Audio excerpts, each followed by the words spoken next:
worst beer review ever. You know, usually the camera guy accommodates the host of the show, not the other way around.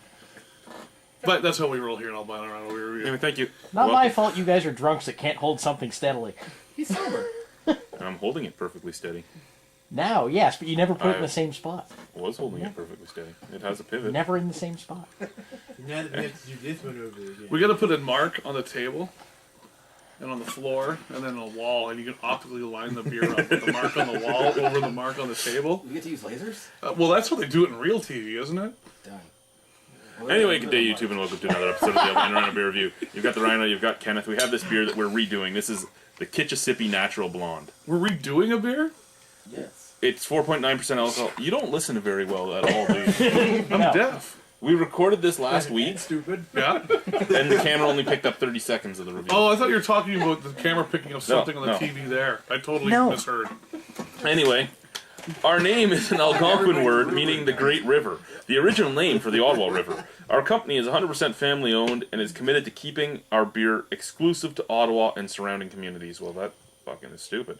Our philosophy is to brew our beer in small batches to ensure that freshness and quality are never compromised. So www.kbeer.ca. So if you're outside of the Ottawa area, you're never going to see this apparently because it's on purpose. Yeah.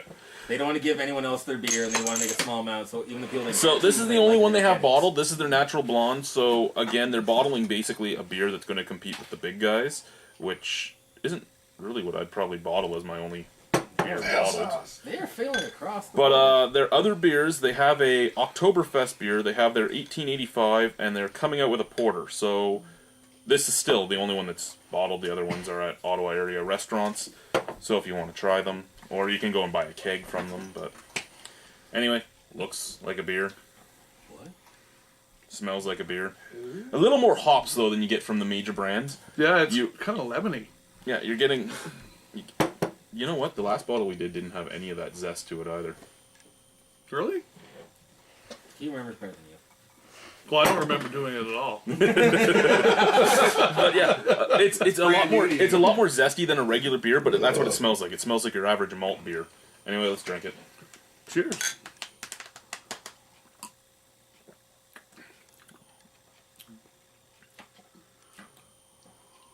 I remember this beer now. It has the weird bread taste to it.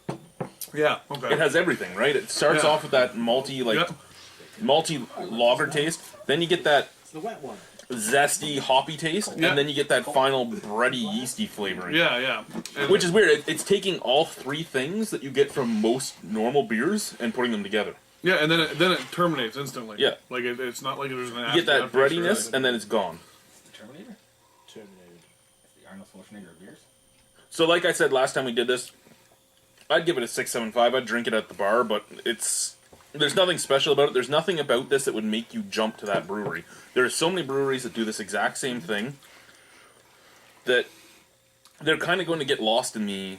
They're going to get lost in the shuffle. Like it's It's a non-offensive beer that actually has a kind of a unique taste. Yeah, and I would drink this over drinking a Canadian or a Bud or a Coors myself personally. Oh, absolutely, yeah. But for the most part, they're not standing out, which is why they'll get lost in the shuffle, because it's a beer that everybody makes. Yeah. But it's also you have to be in a specific area even to hear of it and try it. Yeah. But that definitely can kind of screw them a bit. Like, oh, I'm in fucking Ottawa and I hear about it. Sure, if you're in Hull, you don't get the option. Well, there's a brewery in downtown Vancouver in the Gaslight District that kind of does the same thing.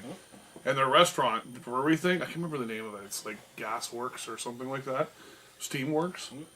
And the beer's awesome, and they have tons of it. They just started canning this year. Okay, because when I was there last fall, and I asked them, I said, yeah, I do this thing on the internet with a buddy of mine. And they said, yeah, we don't bottle anything. So 6.75 for myself, what from you? I give it a 7. There you go, guys. It's your average beer. Thank you, bye.